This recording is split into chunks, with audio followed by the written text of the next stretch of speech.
Bien, como es de costumbre en nuestros jueves de seguridad, vamos a empezar con una pequeña introducción de las estadísticas de seguridad hasta la fecha. Bien, hoy día hemos descargado el último reporte del Ministerio de Energía y Minas de su página web y podemos observar que en lo que hemos transcurrido este 2015 se han totalizado 20 accidentes mortales, ¿no? 20 accidentes con muerte. En este mes de agosto hemos tenido dos, uno en Buenaventura, en Julcani, y otro en Compañía Minera Corona. Y esto es con respecto a nuestra reunión de hace un mes, ¿no? Bueno, como siempre, nuestro deseo es a que esta cifra ya no se mueva y terminar el año solamente con estos accidentes. Ojalá tengamos puros ceros, ¿no? Y viendo las tendencias también podemos decir de que se prevé que la cifra de este año 2015 sea menor a la del 2014, ¿no? Que ha sido también, digamos, un número que no hemos tenido antes en la minería. Bien, con respecto a los accidentes mortales por tipo de empresa, nosotros sabemos que tenemos tres tipos de empresas o de trabajadores que trabajan para el titular minero, para el contratista minero y para empresas conexas. Ya el 45% de estos 20 accidentes corresponden al titular minero, el 40% corresponden al contratista minero y el 15% a empresas contratistas conexas. Ahora, hay que tener en cuenta también que la distribución de números es casi la misma, es decir, la tercera parte pertenece a contratista conexo, la otra tercera parte a contratista minero y la otra tercera parte pertenecen a titulares mineros, ¿no? Aquí podemos apreciar claramente que los trabajadores que más se han accidentado durante este año son trabajadores que pertenecen al titular minero, ¿no? Cosa contradictoria cuando escuchábamos hace años que los que se accidentaban más eran los trabajadores de empresas contratistas, ¿no? Ahora podemos decir que no. Y es también un número importante de trabajadores, la tercera parte de la población son de trabajadores de empresas conexas y estos solamente tienen el 15% de los accidentes. Es decir, su ratio de accidentabilidad es la tercera parte del ratio del titular minero. Bien, el siguiente cuadro vamos a ver los accidentes mortales por tipo de accidente. Bueno, casi como todos los años, el tipo de accidente más común es el de caída de rocas o desprendimiento de rocas, que este año tiene un 30%.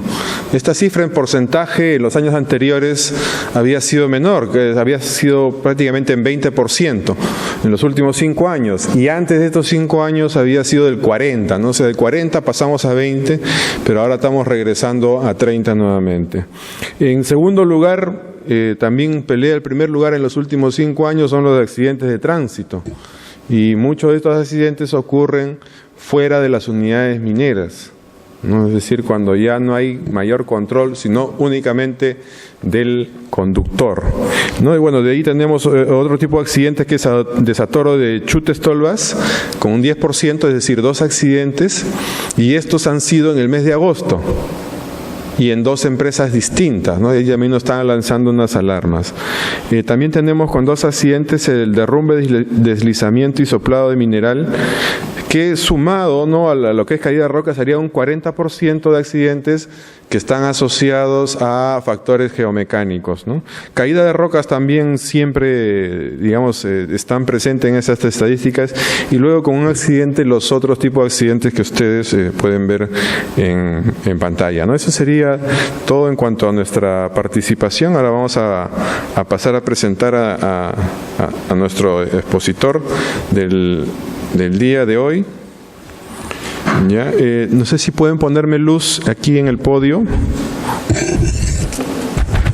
Gracias. Gracias. Bueno, nuestro expositor es un conocido nuestro y creo que por la mayoría de ustedes. Se trata del ingeniero José Antonio Segarra Valdivia. Él actualmente ocupa el cargo de gerente del programa de seguridad y salud de Anglo American Perú S.A. Vamos a hacer un resumen de su currículum. Él es ingeniero geólogo con estudios en la Universidad Nacional de San Agustín de Arequipa, MBA en la Universidad Autónoma de Barcelona, España, curso de especialización en seguridad de minas a tajo abierto en EMSHA, Estados Unidos. Él posee también un curso de MAPTEL en el Instituto de Fuego de Argentina y Rescate Vehicular en la Escuela de Bomberos en Brasil. Posee 20 años de experiencia. Dentro de estos 20 años él ha realizado labores como geólogos de las empresas minera Ecobay, LNG Consultores, Minera del Suroeste, BHP Minerals, jefe de mina de Minera Barrick, Pueblo Viejo, y en seguridad en la empresa Conalvías de Colombia, Fluor Daniel, Vector Overseas, Borlongier, y en la actualidad en Anglo American Perú. Posee también un diplomado en seguridad y salud de la Universidad de San Martín de Porres. Bueno, recibimos por favor al ingeniero José Antonio Valdivia con el tema de seguridad en labores de exploración minera. Bienvenido. Bien, buenas tardes con todos, colegas, digna concurrencia. Y bueno, gracias al Instituto de Seguridad Minera y al Instituto de Ingenieros de Minas por esta oportunidad de presentarme y dirigirme a vosotros para traerles este tema que es todo lo concerniente a seguridad en labores de exploración minera. Para iniciar, me gustaría saber quiénes de aquí de los colegas presentes en el auditorio son geólogos. Levanten la mano, por favor. Muy bien. Gracias. ¿Y quiénes han trabajado en exploraciones? Muy bien. Entonces, para las personas que son geólogos y han trabajado en exploraciones, va a ser como revivir algunas cosas, un refresh, y para los que no, quizás sean algunas cosas nuevas. Bien, para empezar, me gustaría tocar una frase bíblica. En Mateo 5:6 dice, bienaventurados todos los que tienen hambre y sed de seguridad, porque ellos serán saciados y regresarán a casa cada día sanos y salvos.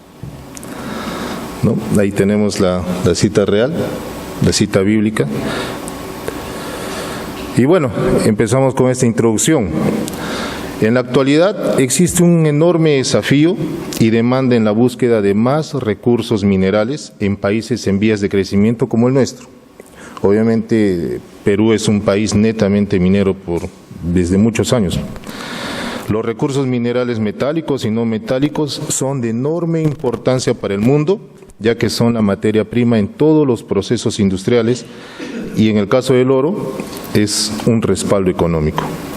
Los minerales son necesarios para mantener tasas de crecimiento sostenido de los países productores. Los recursos minerales son no renovables.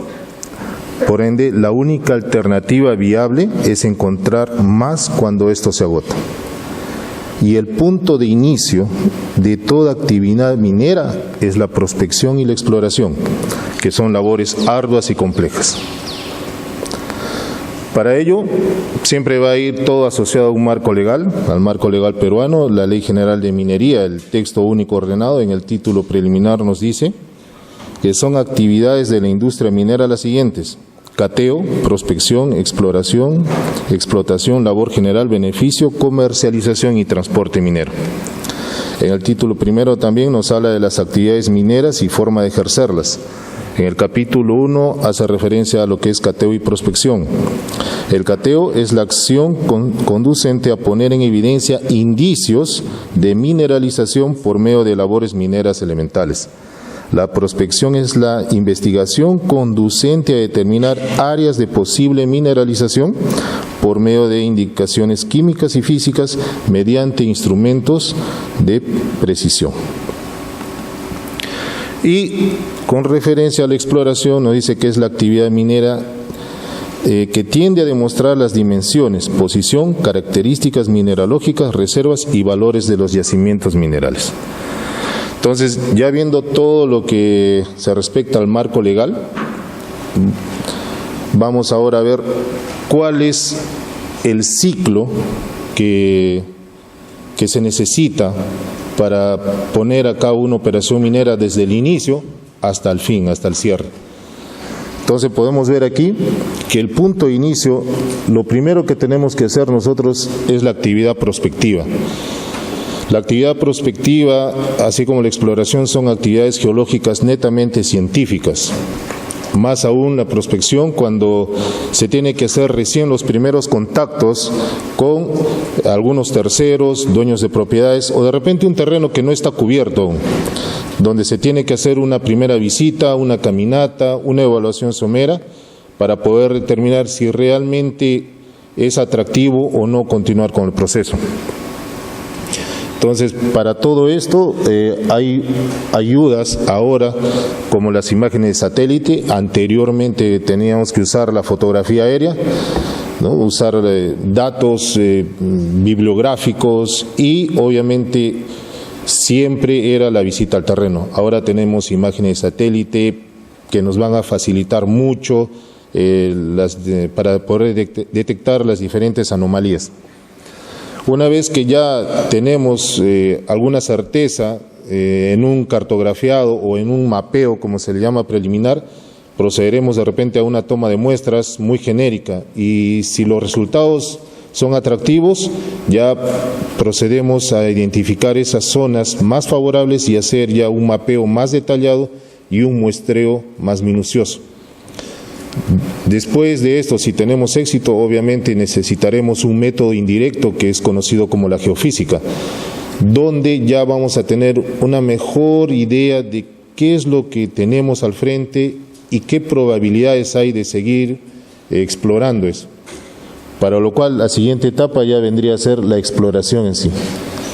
Y si ahí ya hay resultados para saber qué es lo que hay adentro, obviamente ya se desarrollará un programa agresivo, pasará a una segunda fase donde se programarán mapeos al detalle, muestreos y posiblemente programas más intensivos de perforación. Obviamente, ustedes comprenderán que toda actividad prospectiva y exploratoria es como jugar a la lotería.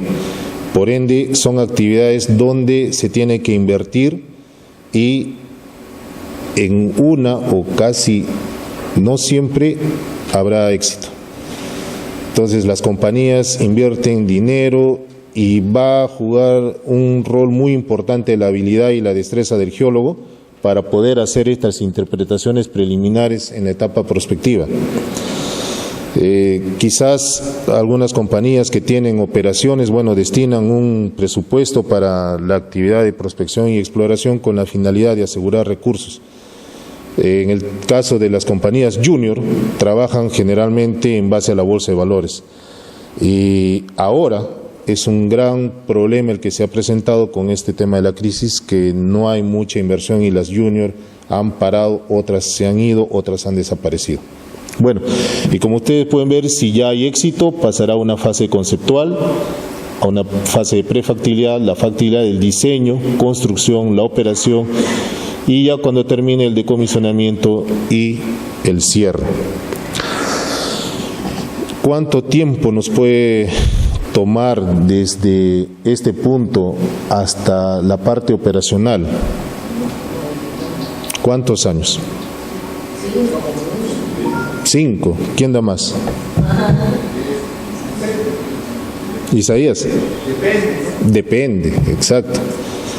Generalmente podemos estimar de repente unos 15, 20 años, en algunos casos, para poder llegar a esta parte aquí.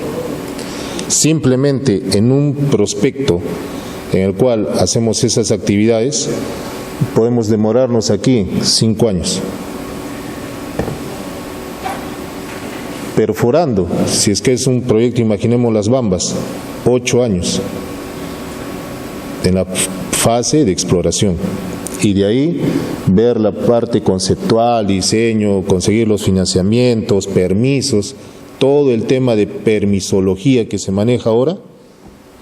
Tranquilamente ya nos imaginamos la cantidad de años para poder poner en funcionamiento una operación. En esta vista podemos ver algunas de las facetas que se desarrollan en la actividad prospectiva y exploratoria, ¿no? Desde un proyecto ya donde se perfora, los reconocimientos, reuniones ya cuando se hacen trabajos de toma de muestras, las actividades geofísicas, movimiento de tierras, perforación, cuando por primera vez uno llega a una zona, ¿no? Y en las diferentes facetas. La geología, para los colegas que están aquí, obviamente el geólogo predomina que es el único que sabe dónde está parado. Y tiene un espíritu errante, aventurero, porque en muchas ocasiones se va a ver en lugares como este. Y es muy diferente a los colegas o a los compañeros que hacen operaciones mina, donde todos los días hay un campamento, hay comida, hay una cama. Aquí uno sabe de dónde sale, pero no sabe dónde va a llegar. ¿Por qué hacemos exploraciones? ¿Cuál es la estrategia de realizar una exploración? Primero, por un agotamiento de reservas, porque buscamos un crecimiento de negocio, por mejorar los activos de la compañía y obviamente mitigar riesgos con diversificación. Una compañía entre más activos, más prospectos tenga, obviamente se convierte en una empresa atractiva, ¿no? Comercialmente, y obviamente asegura su tiempo de vida. Pero se da un paradigma, ¿no?, entre la exploración versus las adquisiciones. Como ya les mencioné, y los colegas geólogos comprenden bien esto, salimos con la premisa de ir a prospectar, pero no sabemos si tendremos éxito o no.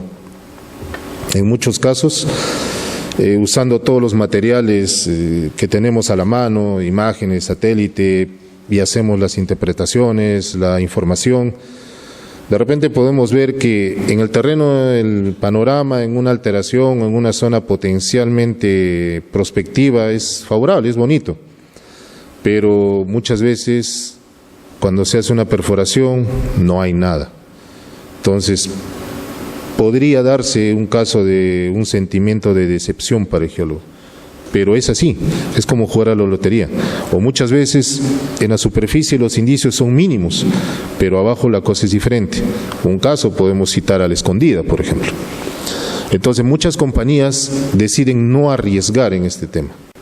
Entonces simplemente dicen, bueno, ¿cuánto yo gastaría anualmente en tener una división de exploraciones? ¿Y qué beneficio tendría si prospecto y exploro 10, 12, 15 años y no encuentro lo que yo quiero? O como también simplemente adquiero una propiedad y se acabó el asunto. Entonces, ¿qué es lo que quiere una compañía? ¿Tener una adquisición, el nivel de riesgo, o una exploración? Podría darse de repente una compañía que es neta y meramente comercial, donde compra unidades en operación, en producción y se acabó. O empresas que son y nacieron mineras, donde siempre van a apostar por la exploración. En algunos casos, las compañías, para de repente minimizar el nivel de riesgo o involucramiento, hacen los famosos joint venture con las junior, donde ponen el dinero, las junior ponen el capital humano y comienzan en la exploración, ¿no? Algunas de las empresas que realizan exploraciones aquí en Perú, obviamente el listado es muy grande, pero podremos mencionar algunas: Río Blanco, Río Tinto, Yanacocha, Anglo American, Milpo, etcétera, TEC, BHP Billiton, Apurímac Ferrum, etcétera. Muchas de estas compañías ahora están en stand-by. Algunas vendieron ya sus activos, otras se fueron, por un tema que ustedes ya conocen, que es lo que estamos viviendo ahora, el tema de la crisis. Dentro del concepto de exploración minera, es importante que se identifiquen cuáles son las actividades de mayor predominancia aquí, ¿no? Podemos ver la primera, que son adquisiciones, ya sea de un tercero o de repente de otra compañía, las labores de gabinete, todas las actividades de camino y transporte, labores de prospección y exploración propiamente como tal y la infraestructura de apoyo. En esos 4 pilares generalmente se centra una actividad de exploración. Para que se entienda un poco mejor, las definiciones geológicas, lo que se conoce como la generación, lo que se llama como los grassroots, ya si hay un éxito se pasará a una exploración avanzada y obviamente ya en un futuro, si esto va bien, a lo que es cerca o casi una mina, ¿no? Lo que se conoce como un distrito. ¿Cuáles son los métodos de exploración más conocidos, lo que usualmente usamos, ¿no? Cuando se hace una etapa preliminar prospectiva, vamos a trabajar con lo que es las caminatas, los reconocimientos, la evaluación, un cartografiado, mapeo y la toma de muestras. Si todo esto, como ya lo mencioné, nos da un buen resultado, iniciaremos con métodos indirectos, que son la geofísica, donde podemos valernos de lo que se llama la magnetometría, la inducción polarizada o la aeromagnetometría.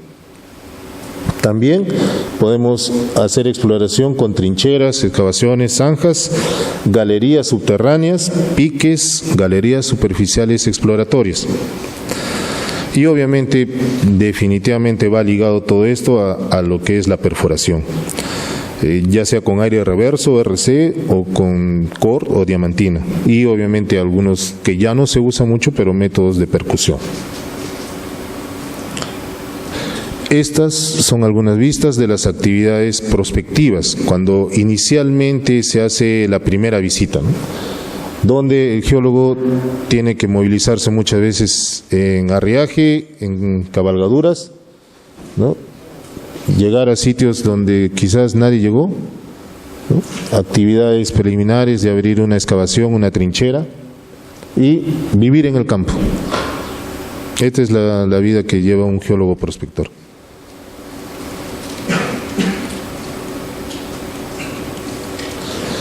También actividades de geofísica, cuando tenemos la magnetometría, cuando tenemos el sistema de inducción polarizada y si es necesario nos podemos valer de repente de la aeromagnetometría. Aquí tenemos algunas vistas de esta etapa, ¿no? El muestreo, todo lo que es el mapeo, los reconocimientos y obviamente si necesitamos abrir trincheras y zanjas para tener una mejor idea. Cuando ya hacemos un tipo de perforación por aire reverso, que vemos aquí, todos los tipos de máquinas, generalmente este tipo de perforación es muy usado porque es muy rápido. En base a un sistema de rotopercusión podemos obtener muestras muy rápidamente. Si queremos tener una idea más rápida, pero la profundidad a la cual llegan estos equipos no es mucha. Podemos llegar a un 150 a 200 metros, no nos apoya mucho más. Si ya queremos algo más al detalle, ya obviamente tendremos que valernos de la perforación diamantina, donde usamos ya diversidad de tipos de máquinas y equipos, donde podemos llegar de 0 a 1800, 2000 metros, ¿no? Todo esto ha cambiado tanto en estos últimos tiempos que con los colegas que hicieron exploraciones y geología se acordarán antes de las 38, de las Longyear 44, ¿no? Donde todo era a mano, era manual, había que anclarlas, abrir zanjas, anclarlas, estrobarlas, y era toda una odisea realmente. Ahora tenemos todas estas variedades de máquinas, las Sandvik, las Atlas Coppo, donde si hablábamos de una Longyear 44 que teníamos que meter vara por vara o tubo por tubo, una CT20 tranquilamente pone una sarta de 3. Definitivamente ha habido un cambio abismal, tanto en la parte operativa como en seguridad. Para bien, obviamente. Aquí un antes y dónde estamos ahora, con unas vistas de las primeras máquinas por los 30, por los 70, por los 90, el 2008 y lo que tenemos aquí. la famosa CT20. Y obviamente esto es en los años 70, ¿no? Una actividad de perforación de hilo reverso. Así era, aunque ustedes no lo crean, ¿no? En short, sin ningún tipo de protección. Y ahora, a todo esto, ¿cuáles son las actividades de riesgo asociadas a las actividades de exploración en tal? Cuando se hace un trabajo prospectivo exploratorio, se trabaja con izajes, trabajos eléctricos, excavaciones y zanjas, materiales peligrosos, tránsito y conducción, que es uno de los riesgos más latentes que se tiene hoy en día, los desplazamientos por zonas rurales e inhóspitas, permanencia en terreno, rotación de personal, contacto y relacionamiento con terceros y comunidades, el uso de cabalgaduras de arriaje, ingesta de alimentos, contacto con agentes externos. Todo esto, obviamente hay algunos más, pero es con esto con lo que constantemente se interactúa. Y a todo esto, desde que hemos visto hasta ahora, ¿cuál sería el perfil que debería tener un profesional que está ligado a las exploraciones? ¿Cuál sería un perfil que debería tener un gerente, un jefe de área? Muchas veces podemos pensar que si la exploración es una actividad de riesgo, obviamente un gerente tiene que ser una persona agresiva, que trate de sacar adelante el negocio y conseguir resultados. Pero ¿cuál sería el costo? ¿A costa de qué? Los jefes de área igual, ¿no? Los geólogos de proyecto. ¿Qué habilidades, qué competencias deberían tener? Antiguamente se decía que el geólogo dependía solamente de su conocimiento, su brújula, su pizza y sus piernas. Y dale, ve al campo y ten éxito. Entonces, cuando yo iniciaba en esto, obviamente preguntaban mucho en qué proyectos estabas y qué tipos de actividades habías hecho y si habías estado ligado a algún descubrimiento, algún buen prospecto potencial. Y ya, no había más, ¿no? Cuántas muestras tomabas por día y en cuánto tiempo podías evaluar un proyecto. Hoy en día hubo esa sed y esa hambre de seguridad. Anteriormente se viajaba a 10, 11, 12 de la noche y era algo común y rutinario. No se hacían evaluaciones de riesgo y se trabajaba como se podía. La palabra de aliento del jefe era: ese es mi cholo macho, ve y sigue trabajando. Pero ahora todo esto cambió. Ahora, ¿qué experiencia tienes? ¿Cuántos accidentes has pasado? ¿Conoces de indicadores de seguridad? ¿Conoces de todo lo que es procedimientos de control ambiental? Cambió. Y eso parte desde aquí. Si un gerente, un jefe de área está comprometido a lograr resultados en forma segura, todo lo que de ahí hacia abajo haya va a ser bueno. Lo que a mi jefe le gusta, a mí me encanta. Y ese es el gran problema que aún se vive en algunas empresas, porque el gerente simplemente quiere resultados a bajos costos y la premisa es esa. Entonces los geólogos van a decir: bueno, mira, a mí me pagan por explorar y nada más. La seguridad que la vea el supervisor de seguridad y punto. Todavía hay algunas compañías ya están en esa transición, están en ese cambio. Entonces, de la misma forma, los técnicos, los ayudantes de campo, ¿cuáles son las habilidades, competencias? ¿Cuál es su real compromiso? Los asesores, el personal de seguridad. Con todo lo que hemos visto anteriormente, el perfil que deben tener estos profesionales es muy exigente. Si hablamos de que debe conocer desde cómo montar un caballo o cómo hacer un trabajo con un helicóptero, ya debemos tener en mente una idea de la cantidad de conocimientos que debe tener. Interpretación de datos, la parte geológica, la parte de seguridad.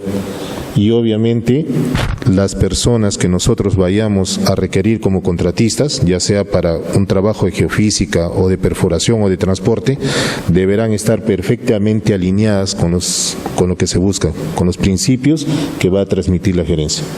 Y obviamente eso también se hará partícipe a los comuneros y a los terceros. ¿Por qué?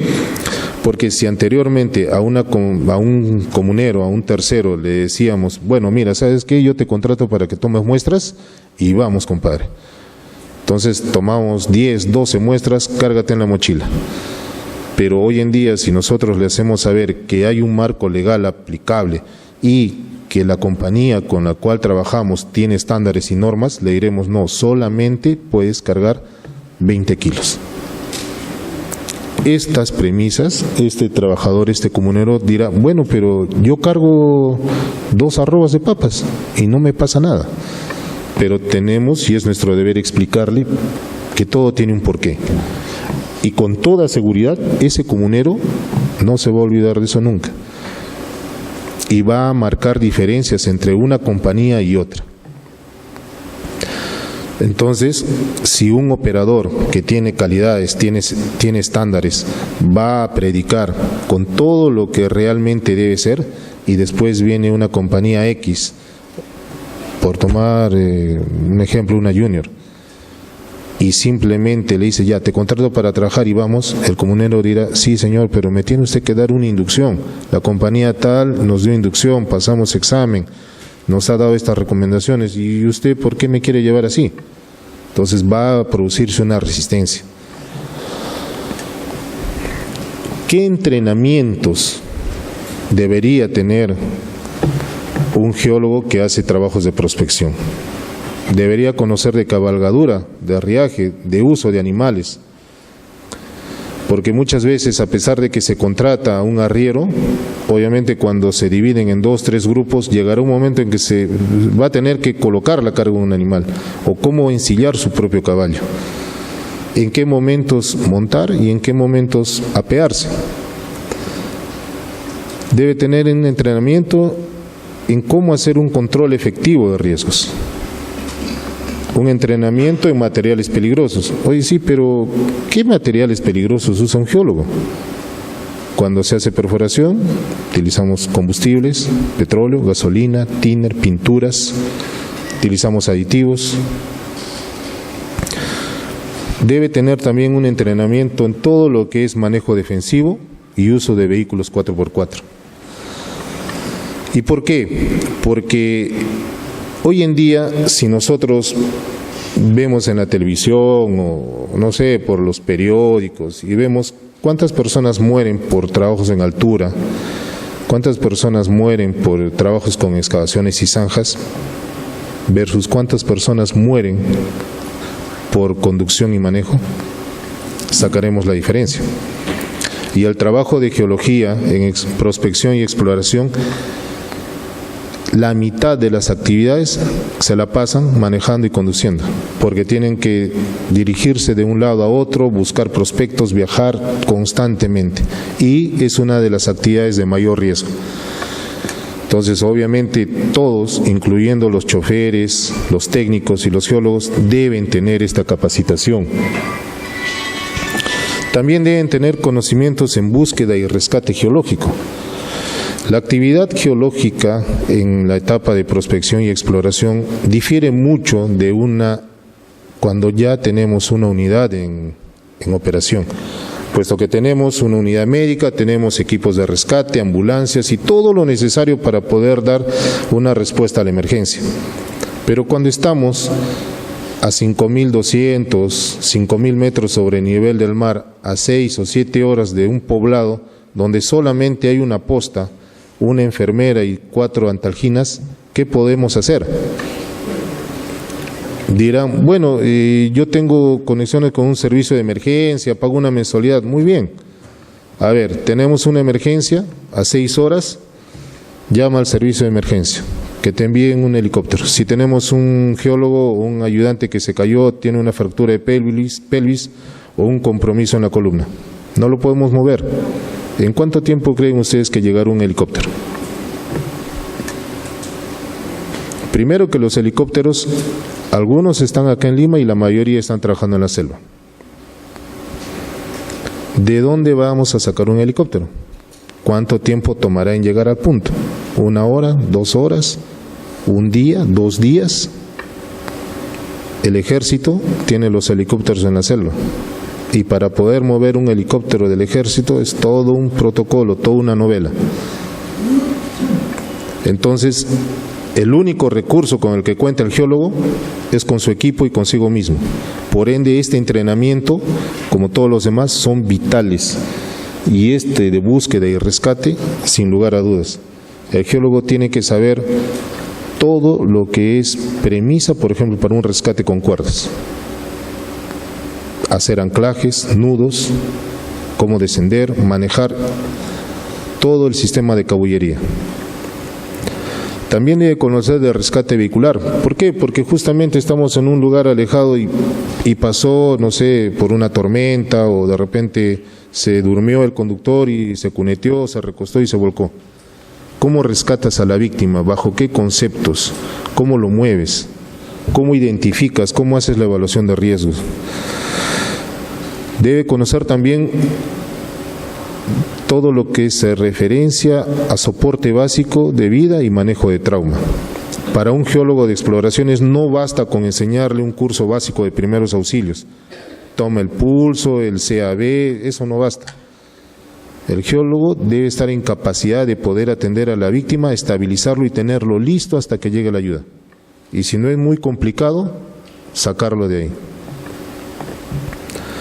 También debe tener conocimientos de sistemas de comando e incidentes, cómo hacer frente ante una emergencia, cómo el geólogo va a poder lidiar ante una avalancha, un alud, un incendio, una tempestad fuerte, cómo organizar a su grupo. Todos los sistemas de comando e incidentes que vemos en las municipalidades, en empresas grandes, tienen 10, 12 miembros. Pero un equipo de exploración solamente son 3, 4 en el mejor de los casos. ¿Cómo organizas a ese grupo? ¿Qué funciones le vas a dar? También, obviamente, el tema de lucha contra incendios. Incendios principalmente a nuestro campamento temporal y, ¿por qué no, incendios de tipo forestal? También debe tener un entrenamiento muy sólido en lo que es valores y la seguridad basada en el comportamiento. ¿Y por qué? Porque es lógico, si yo estoy alejado, nadie me ve y lo que yo haga, nadie se va a enterar. Anteriormente se decía, lo que se vive y sucede en el campo, se queda en el campo. ¿Cuántas cosas habrán podido pasar y no salen del campo? Pero si nosotros reforzamos el tema de valores y nuestro comportamiento, obviamente vamos a tener mejores resultados. Y bueno, obviamente lo habíamos conversado, conceptos básicos de aeronavegación. Un helicóptero, capacidades, tipos, todas las bondades de esa aeronave. Conocemos mucho que en Canadá, Estados Unidos, en Europa, no es permitido usar helicópteros de un solo motor, o los famosos single engine, ¿no? Sino de 2 motores.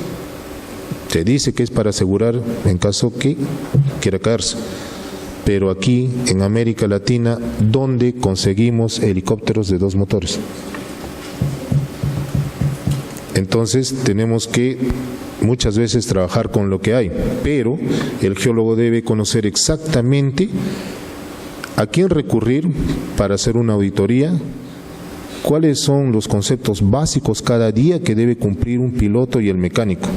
Prueba de combustible, los checklists, las pruebas preliminares al encendido, al sistema eléctrico, la primera prueba en vacío, todo eso debe estar en capacidad de geólogo. ¿Y cuáles son los niveles de riesgos después de lo que hemos visto hasta ahora en la etapa de exploración? Cuando se hace una decisión estratégica, bueno, estamos haciendo trabajos de gabinete, escritorio, en el país, la selección de producto. Obviamente vamos a trabajar solamente con staff senior, con los geólogos principales y con los geólogos que estén involucrados en eso. Puede ser 1 o 2, ¿no? Aquí no tenemos actividades muestras, más que solamente actividades de interpretación en gabinete. ¿Cuál es nuestro nivel de riesgo? 0 o muy bajo. Cuando ya generamos un target, ya se hace trabajos de escritorio y también va ligados a reconocimientos en terreno. Las distancias, 10.000 kilómetros cuadrados, podemos revisar, podemos usar de 2 a 3 personas. De repente un geólogo, 2 ayudantes, o 2 geólogos, 2 ayudantes, puede ser. Es aquí donde se hacen los primeros muestreos preliminares, la prospección de todo el área. Podríamos considerar que es un nivel bajo de riesgo.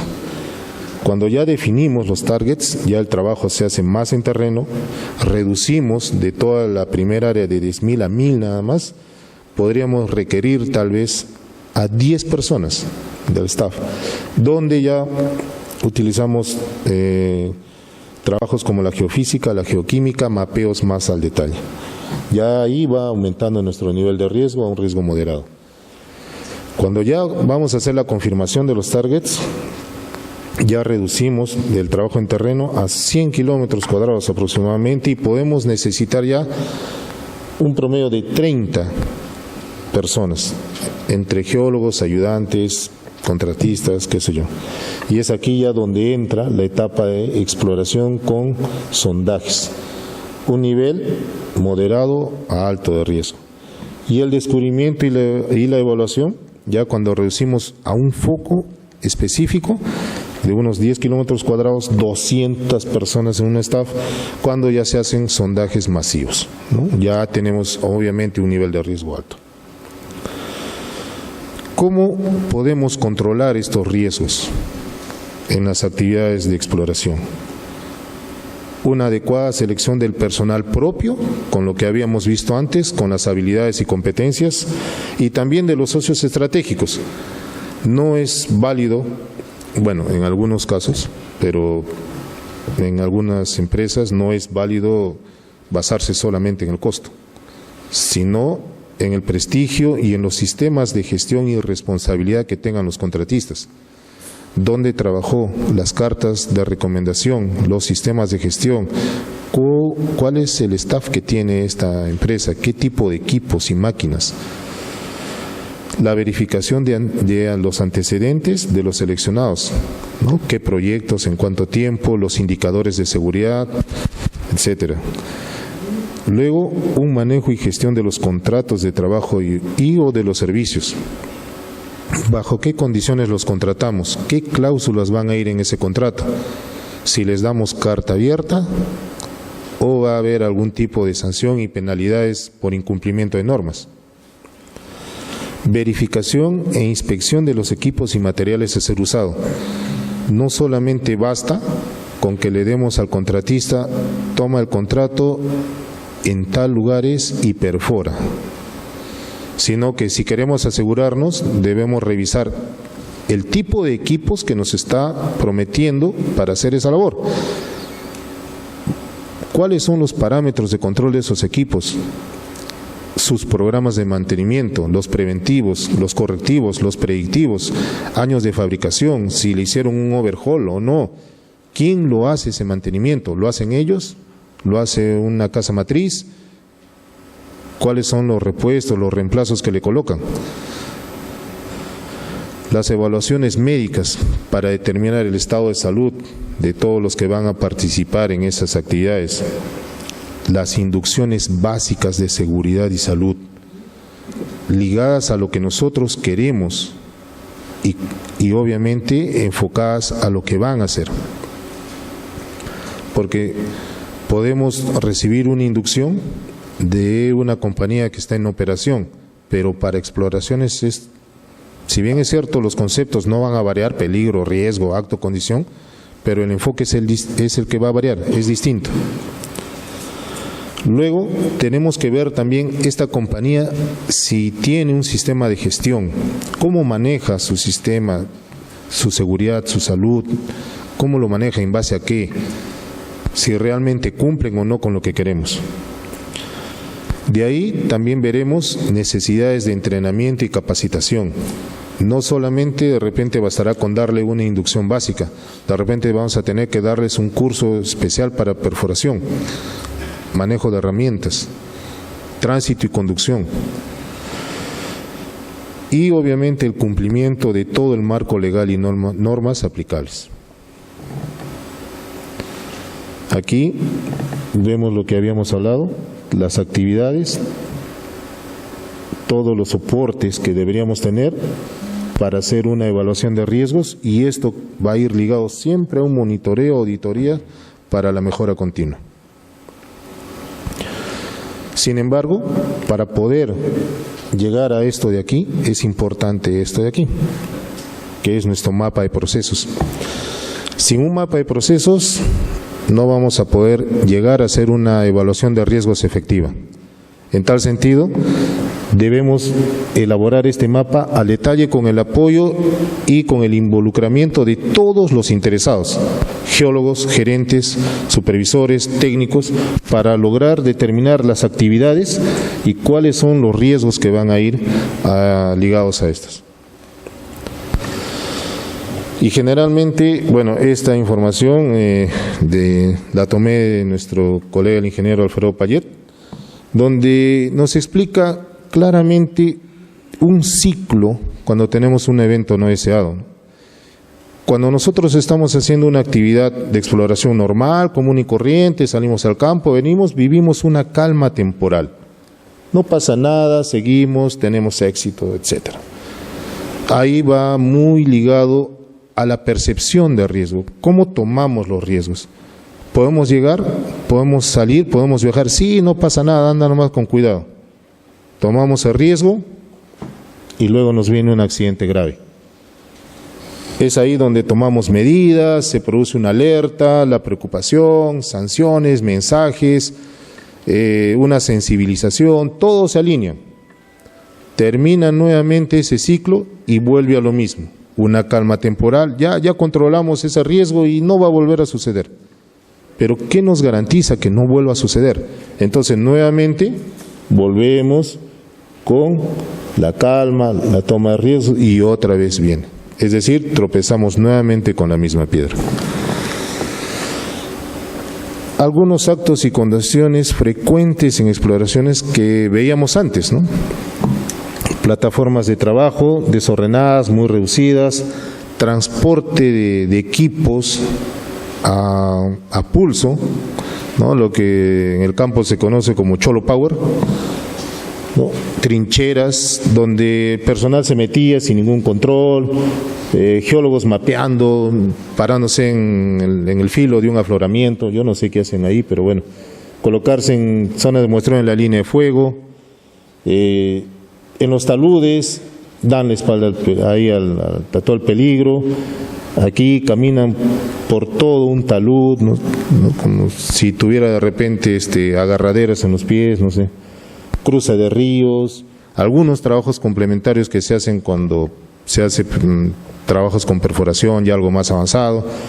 Es a todas estas actividades a las que les debemos tener en cuenta y cómo vamos a manejar estos riesgos.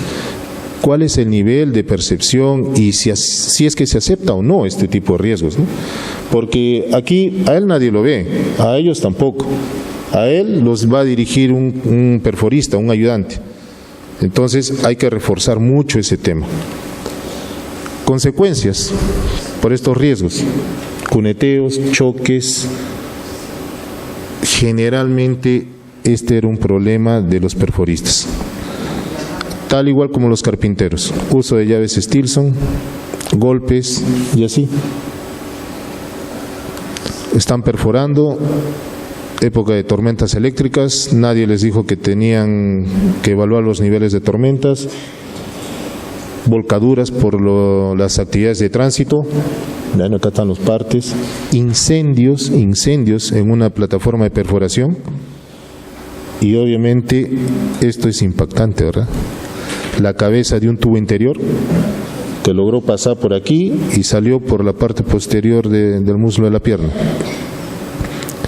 Y no tocó ni un órgano vital.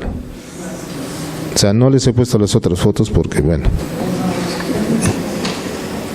Entonces, ¿qué es lo que se busca? Las compañías generalmente de exploraciones dice, mira, no tenemos tiempo, nos pagan por explorar, oye, pero necesitamos hacer seguridad, sí, pero no, tenemos que darle fuerza a la exploración, sino ¿de qué vivimos? Pero ¿cómo vamos a manejar los riesgos? Mira, entonces le dicen al asesor, al encargado de seguridad, mira, haz lo mejor que puedas, pero hay que eliminar riesgos. No, no puedes, mira, es imposible para nosotros. Y la figura cambia a esto de aquí, la situación actual que se tiene, ¿no? Versus lo ideal que sería a la derecha, la situación deseada. Siempre y generalmente en compañías pequeñas que tienen poco o nulo sistema de seguridad o valores, siempre contratan un trabajador de comunidades y le dicen, bueno, mira, dale casco, sus lentes, su mameluco y anda, chambea. Dile que se cuide. Y le lee ese procedimiento, y le das la charla, no te olvides. Y ya está. ¿Cuándo debería ser esta la realidad? ¿Cuál es el nivel de involucramiento?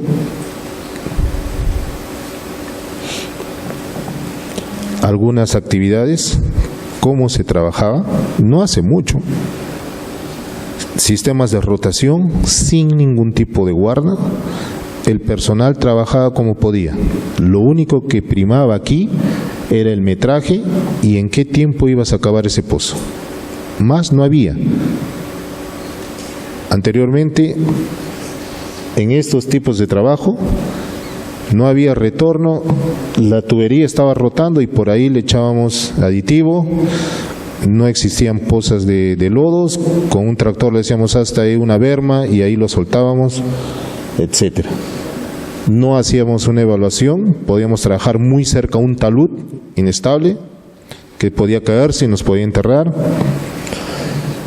Se nos malograba el winche y fuerza, cholos, ustedes pueden, es la única manera de sacarlo. Y poníamos ahí a los dos más fortachones y que jalen el cable, el Wehrlein, ¿no? ¿Qué pasaba si alguno de ellos se cansaba? Soltaba el cable y al otro lo dejaba sin manos o sin dedos. Imagínense sacar un tubo interior con muestra de 60, 70 o 100 metros que estén abajo. Lo que hay versus cómo se hacía. Hay que alinear, encajar y pon la barreta y centro. Estos eran los sistemas con los que se trabajaban antes. Versus lo que hay ahora. Zonas señalizadas, máquinas en óptimas condiciones de calidad. Fíjense aquí, áreas de trabajo limpias, ordenadas. Miren esto de acá, impecable, ¿no? Ya no se puede cargar a pulso los tubos, las casetas, nada. Todo es con apoyo ahora de camión hidrogrúa. Miren esto de aquí. Impecable los sistemas de perforación que se manejan ahora. Obviamente va a depender quién es el operador, quién es el dueño y quién es el contratista. Y a todo esto, ¿cuál es la cultura de seguridad y el nivel de compromiso de las empresas de exploraciones? Necesitamos saber el tipo de empresa que realiza los trabajos, procedencia, capital, reputación, cuáles son los objetivos, el número de personas que trabajan en dicha empresa, quiénes las dirigen y qué resultados han obtenido anteriormente. También, ¿dónde quieren llegar? ¿Cuál es la visión, su misión, la proyección a futuro? ¿Son solamente aves de paso? ¿Quieren ser permanentes en el negocio? ¿Cuánto quieren invertir y cuánto quieren ganar? Esas compañías o esos jefes que piensan que la seguridad es un gasto, deberían mejorar los perfiles y saber que la seguridad es una inversión. El nivel de liderazgo de las jefaturas superiores y de su personal. Y también el clima laboral que se maneja en la organización y cuál es el nivel de compromiso del personal subalterno. Si este líder, este jefe, es un líder de verdad, todos los subalternos van a sentirse identificados. ¿Cómo es la percepción de riesgo en una empresa de exploraciones? ¿Cuál es la percepción de riesgo que tienen los altos ejecutivos? La percepción compartida de riesgo en un momento dado, de la cultura de seguridad existente y el nivel de involucramiento, el grado en que un empleado directo o indirecto siente que la seguridad es un valor en su empresa y es no negociable. No importa si es un contratista de geofísica o de perforación, si nosotros damos esos valores y se predica con el liderazgo, les aseguro que él está en completa disposición de detener una actividad, aún no, si no es de él. La alta dirección, si esos gerentes, esos inversionistas no salen al campo, entonces, ¿cómo van a percibir si todo está bien o no en el terreno? Al cabo de un tiempo, un accidente grave impacta a la organización y obviamente causa sorpresas. ¿Hay liderazgo para aprender de los errores y evitar repeticiones? ¿Los trabajadores observan cómo se realizan realmente los trabajos? ¿Tienen una percepción más cercana a la realidad? ¿Hay o se ejerce un reforzamiento negativo de conducta de parte de las jefaturas? Aún todo esto de aquí es algo importante que muchas veces geólogos, jefes de proyecto refuerzan negativamente una conducta. ¿El riesgo es percibido por la empresa o por los interesados? ¿Y cómo vamos a evaluar el compromiso y la cultura de seguridad? En el momento de requerimiento, las competencias y habilidades deben ser más exigentes. Si nosotros vemos esto en un proceso de selección, ya vamos teniendo una idea del tipo de empresa a la que estamos al frente. Desde las coordinaciones iniciales, antes de visitar un prospecto, se puede tener una idea de qué tipo de organización es con la que se está tratando. Si nos piden evaluaciones médicas, seguros contra todo riesgo, inducciones de visita, qué requerimientos debe tener el vehículo que va a ir a hacer esa visita. Ahí ya estamos dándonos cuenta con quién estamos tratando. Una vez en el prospecto podemos observar vehículos, accesos, campamentos, unidades médicas, comedores, ambulancias y otros, o simplemente están desparramados a su suerte en un proyecto. En caso que requiera contratistas, podemos ver o determinar el tipo y el prestigio de ese contratista. Los comentarios, las percepciones de terceros y comunidades aledañas a las labores, ¿no? Ahora llegamos a una comunidad, a una población y automáticamente salta la comparación. O es mejor o es peor que la que estuvo anteriormente. Y después de ver la percepción de riesgo, el nivel de cultura, ¿dónde nos encontramos? ¿Dónde vamos a posicionarnos? ¿Cuál es la madurez que tiene nuestra gestión de riesgos, tanto la organización, la persona? En una cultura de la indiferencia, una regresiva, ¿no? Una cultura de culpar a otros, una reactiva, la cultura de conformismo, la cultura de la pertenencia, o lo que todos se buscan, que es el estado de resiliencia. Ese estado donde el día que lleguemos, todos los que hacemos prevención nos quedamos sin chamba. Ojalá algún día lleguemos, porque es la única forma de mejorar N cosas en nuestra sociedad, en nuestro país, no solamente en la actividad que realizamos, ¿no? Esa actividad resiliente que se busca, aunque muchos dicen, no, si yo estoy aquí, hago mis inspecciones, cumplo, manejo con cuidado, todo, sí, pero cuando sales de la unidad, del proyecto, y agarras tu carro, vas a 140, 150, ya pasaste aquí. Ojalá lleguen todos los trabajadores algún día a la resiliencia, que simplemente es como la sensación de no cepillarse un día los dientes. Si uno no se cepilla los dientes, hay una sensación terrible de malestar, ¿cierto? Un resiliente que hace una actividad sin evaluar los riesgos va a tener esa sensación y hasta que no lo haga bien, no va a estar tranquilo. Muy bien. Y ya terminando, ¿cuál es el objetivo que se busca? Que nuestro sistema de gestión en seguridad y salud en las empresas de exploraciones no esté en esta posición, no sea un sistema vulnerable, ni tampoco un cumplidor, que sea esto, que tenga un nivel resiliente. ¿Cómo lo vamos a lograr? Simplemente con el compromiso de todas las partes interesadas, más aún de las gerencias y de los inversionistas. Nuestras conclusiones: es muy posible y factible lograr la medición del nivel de cultura de una organización. Las actividades de exploración son actividades de alto riesgo, las cuales muchas veces no son tomadas en cuenta por las jefaturas o los organismos competentes. Siempre vemos caída de rocas, aplastamientos, enchutes, etcétera, pero ¿cuántos accidentes por caída de un geólogo, de un prospector? Un choque, una volcadura en terreno.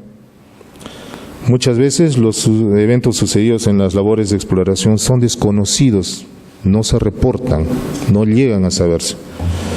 Es posible realizar la medición del cumplimiento de los estándares legales, normas internacionales y obviamente los de la propia compañía, si es que queremos progresar, queremos llegar a la resiliencia. ¿No? Hay cierta resistencia aún a los cambios de cultura de la seguridad por parte de la llamada guardia vieja, ¿no? En labores de exploración minera. Y sí es posible demostrar una cultura de seguridad sostenible y realizar lo que se llama el descubrimiento seguro sin sangre. Muchas gracias.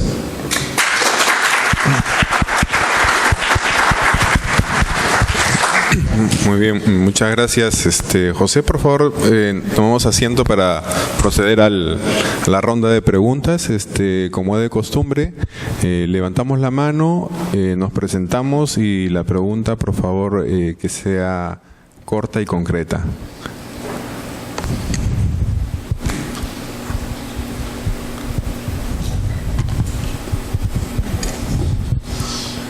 Isaías Kleinerman de Minera Barrick. Ante todo, muchas felicitaciones, José, por la didáctica exposición. ¿Cuál es tu opinión de lo que pasó hace poco en Piura con estos geólogos? En realidad es todo un tema que ha despertado el interés de toda la comunidad geológica, ¿no? En general. A ciencia cierta no se tiene un dato exacto de lo que ha sucedido, pero llama mucho la atención el por qué se separan, por qué no permanecen unidos. Y si en algunos casos o algunas personas ven que el geólogo se dedica a viajar y nada más, en la presentación les mencioné que una de las actividades de alto riesgo es el relacionamiento con terceros y con las comunidades. Y en persona me tocó vivir eso por los años 90, donde todavía había, por las zonas estas de Ayacucho, Apurímac, todavía había movimientos desagradables, donde en un campamento a la 1 de la mañana me hicieron que abandone, que salga. Y obviamente a alguien de la comunidad o de ese grupo que no le agrade la actividad minera, y si hay algún tipo de resistencia o enfrentamiento, los resultados van a ser definitivamente catastróficos. Si ustedes se acuerdan, a comienzos de año hubo otro evento similar con una compañía, con unos colegas, en la zona acá entre Arequipa y Moquegua, donde ellos hicieron una evaluación ya de un prospecto y deciden ir cerca a lo que muchos hemos escuchado que es Chucapaca. Entonces ya eran, o sea, no estaba contemplado eso, ¿no? Entonces dicen, bueno, ya que estamos cerca vamos a ver qué sucede. Ahí fue uno de los primeros errores. O sea, si ya había una planificación, no hicieron una segunda evaluación de riesgo. Entonces deciden ir y a regresar ya les ganó el tiempo. Llegan a Ichuña y dicen, ¿y a cuánto tiempo estamos de Arequipa? Estamos a 4 horas. ¿Qué horas son? 4 de la tarde. Entonces, o nos quedamos acá o vamos a Arequipa. Y en el camino los asaltan. Entonces, al ver las piedras en el camino, intentan dar la vuelta y los balearon, ¿no? Entonces, se desencadena todo un problema porque uno de los geólogos era canadiense, el otro era peruano y estaba el chofer. El chofer no ofreció resistencia, se tiró al suelo, no le hicieron nada, pero el canadiense ofreció resistencia y lo balearon.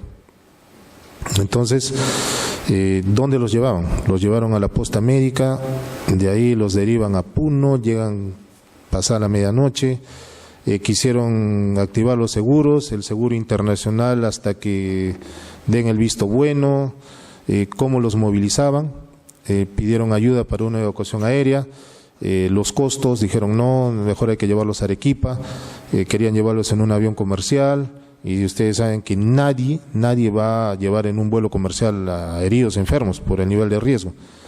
Total, los han llevado en ambulancia a Arequipa, han estado en este plan casi 4 días. Ahora activan el seguro para el canadiense y cuando el geólogo peruano quiere subir le dicen, no, tú no estás en el seguro, así que ha tenido que irse cojeando, todo herido, en un vuelo comercial, llegar acá a Lima. Entonces, ese es un claro ejemplo del nivel y qué es lo que queremos nosotros para nuestro equipo de trabajo, cómo vamos a enfocar los riesgos. Ok, gracias. Aquí hay otra pregunta. Ahí le pasamos el micro.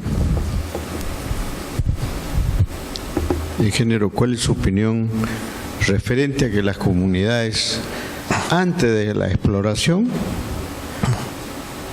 se oponen?